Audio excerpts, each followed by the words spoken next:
Welcome to Global Sky Update. Please subscribe to my channel and press the bell icon for more updates. You need to hear this if you're following the rising tensions in the South China Sea. The world's eyes are on the South China Sea, a region simmering with tension and uncertainty, where every move is watched and every alliance scrutinized. Yet, beneath the surface, a quieter, more consequential story is unfolding in the heart of the Philippines. One that rarely makes international headlines, but could shape the region's future. Australia is quietly funding and building major military infrastructure across the archipelago, naval ports, airfields, and logistics hubs, under the banner of the Enhanced Defense Cooperation Program. These projects are not just about bricks and mortar. They represent a significant shift in regional security dynamics. These aren't just training sites. They're strategic assets, built with a sense of urgency and secrecy that has left many Filipinos and analysts asking, what is Australia preparing for and why now? Officially, it's about joint training and disaster relief, strengthening the ability to respond to typhoons and earthquakes. But the scale and sophistication of these facilities suggest a deeper motive, projecting power, deterring potential threats, and creating strategic depth in a region increasingly on edge. The news broke not through official government announcements, but through leaks, satellite imagery, and investigative journalism, painting a picture of a coordinated effort to harden the Philippines' defenses and prepare for an uncertain future.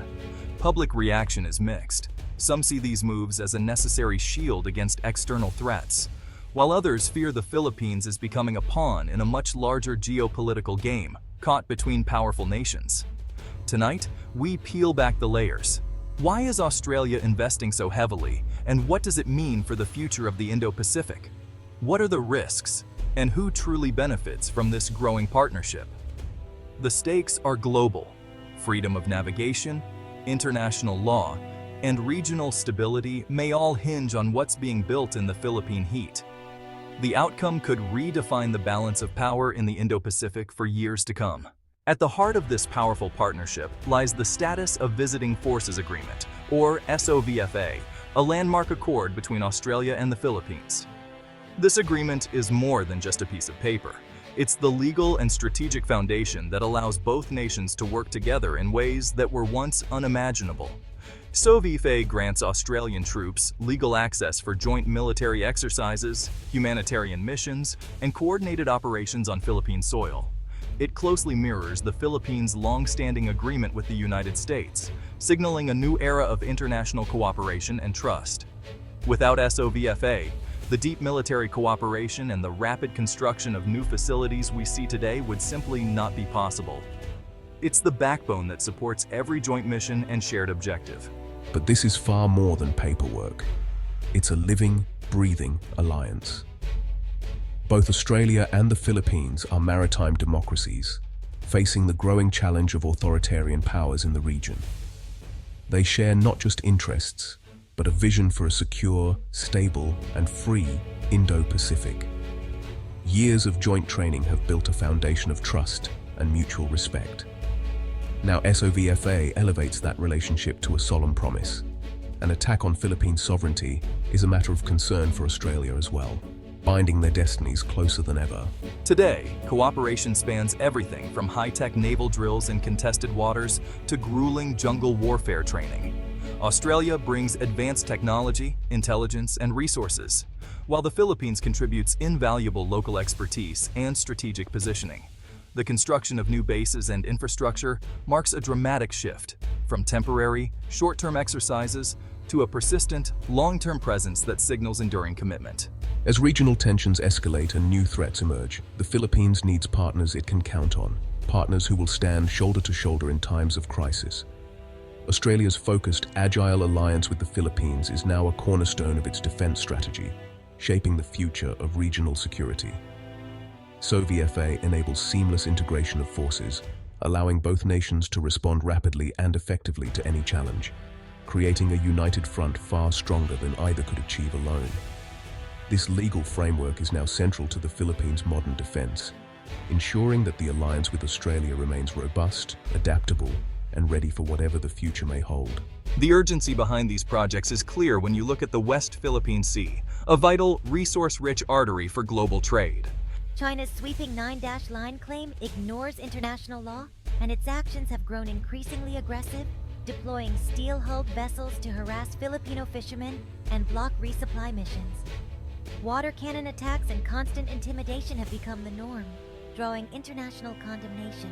China's artificial islands in the Spratlys, bristling with military hardware, allow Beijing to project power deep into Southeast Asia, just a short flight from Philippine cities. For the Philippines, this is an existential threat. Australia's involvement is a direct response. The standoff is no longer just about territory. It's a frontline in the struggle for the Indo-Pacific's future. China is rewriting the rules, and the Philippines, outmatched, needs allies to defend its sovereignty. The Australian bases are a calculated answer to the dragon at the door. Every night, the news in Manila is dominated by fresh reports of tense encounters at sea and heated debates over the Australian-backed defense projects. The city's skyline glows with anticipation and unease as families gather around their televisions, searching for reassurance in a time of growing uncertainty. Newsrooms buzz with urgency, their breaking news graphics a constant reminder that the situation is evolving by the hour. Out at sea, Filipino fishermen share stories of being chased from their traditional fishing grounds by Chinese vessels, their livelihoods threatened by forces beyond their control. Yet the Philippine Navy's growing presence in these waters offers a glimmer of hope, a sign that the nation is not standing idly by. On crowded docks, the tension is palpable, but so is the determination to endure. Defense analysts describe the new military facilities as a game-changer, forward bases that enable sustained patrols and provide a credible deterrence against encroachment. Patrol boats now leave harbor at sunrise, their missions more frequent and their purpose clearer than ever before. But not everyone is convinced. Critics warn of the dangers of over-reliance on foreign powers, raising concerns that the Philippines could become a battleground for great power rivalry. Protests erupt in front of embassies, and heated debates fill the airwaves, as politicians and citizens alike question the true cost of these alliances. The national conversation is shifting, growing more urgent and complex. Retired generals, politicians, and experts fill talk shows, dissecting every move and weighing the risks and rewards of the new defense strategy. The threat is no longer distant or theoretical. It is real, immediate, and pressing. The debate now centers on how best to confront it, balancing national pride with practical security needs. The presence of Australian forces is at the heart of this struggle for survival and sovereignty. Joint military exercises and training sessions symbolize a partnership forged in the face of adversity and a shared commitment to defending the nation's future. These voices, anchors, experts, and everyday citizens reflect a nation grappling with both anxiety and resolve. On the streets and in studios, Filipinos express their hopes, fears, and determination to shape their own destiny. The stakes are not abstract. They touch every aspect of daily life. For families, workers, and children, this struggle is about dignity, security, and the promise of a better future. The Australian-backed projects are more than just headlines. They represent the front line in a nation's ongoing fight for its future, a tangible response to a growing threat. For the Philippines, this is a daily struggle, woven into the fabric of ordinary life. It is not a distant geopolitical game, but a test of resilience, unity, and the enduring spirit of a nation on edge. These projects are transforming the AFP, upgrading naval bases like Subic Bay and Palawan with new piers, fuel depots, and repair workshops. The goal: keep Philippine ships at sea longer, closer to contested waters. Airfields are being modernized with longer runways and hardened shelters, enabling advanced aircraft to operate and host allied forces in a crisis.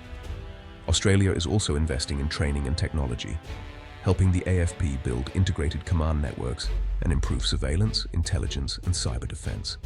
It's about closing the gap, knowing where the threat is, and responding fast.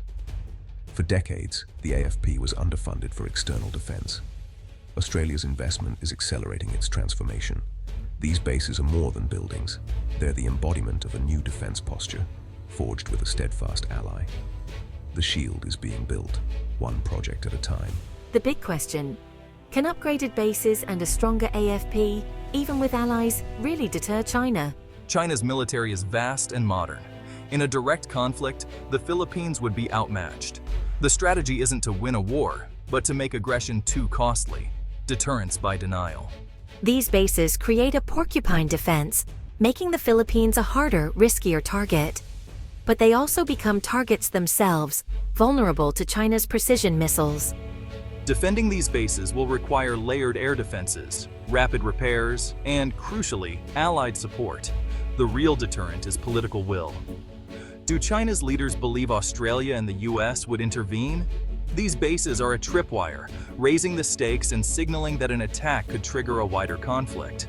Whether that tripwire is strong enough remains the unanswered question. The world is watching, and so is Beijing. Australia's actions are part of a broader Quad strategy, an informal alliance with the US, Japan, and India to maintain a free and open Indo-Pacific. The Quad isn't a formal military pact, but its members are aligning policies, conducting joint exercises, and countering China's influence.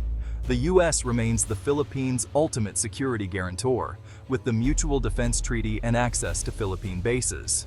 Japan, too, is stepping up, providing patrol vessels, surveillance tech, and training, aligning its interests with Manila's. This network of alliances gives the Australian bases real strategic weight. Alone, they're valuable but vulnerable. Together, they form a formidable, interlocking defense stretching from the Indian Ocean to the Pacific. The message to Beijing is clear: aggression against the Philippines means facing a coalition of powerful democracies. Integrated deterrence is the region's best hope for peace. The Quad's quiet promise is unity in the face of rising threats. There are no simple solutions. Every move in the West Philippine Sea is a high-stakes gamble. The new bases are a bold move, but China will see them as provocation, likely escalating its own military presence. The risk of miscalculation is high. With so many forces in close quarters, a single incident could spark a wider conflict. Both sides are walking a tightrope, asserting interests while trying to avoid war. For the Philippines, the alliance brings protection, but also the risk of being drawn into a great power conflict. The nation faces a delicate balancing act, defending sovereignty without triggering catastrophe. The Australian bases are just one piece of a complex puzzle. Their success depends on leadership, alliances, and the unpredictable calculus of peace and war. The future hangs in the balance. Australia's military projects in the Philippines are just beginning, a defining chapter for the Indo-Pacific. What happens next depends on choices made in Manila, Canberra, Beijing, and Washington. Journalists will keep asking tough questions, tracking the bases and giving voice to those on the front lines. The world can't afford to ignore this story. A conflict here would disrupt global trade, energy, and security. The fate of international law and freedom of navigation is at stake. The Philippines stands at a historic crossroads, its struggle a test of the world's resolve. Keep watching. This story is only just beginning.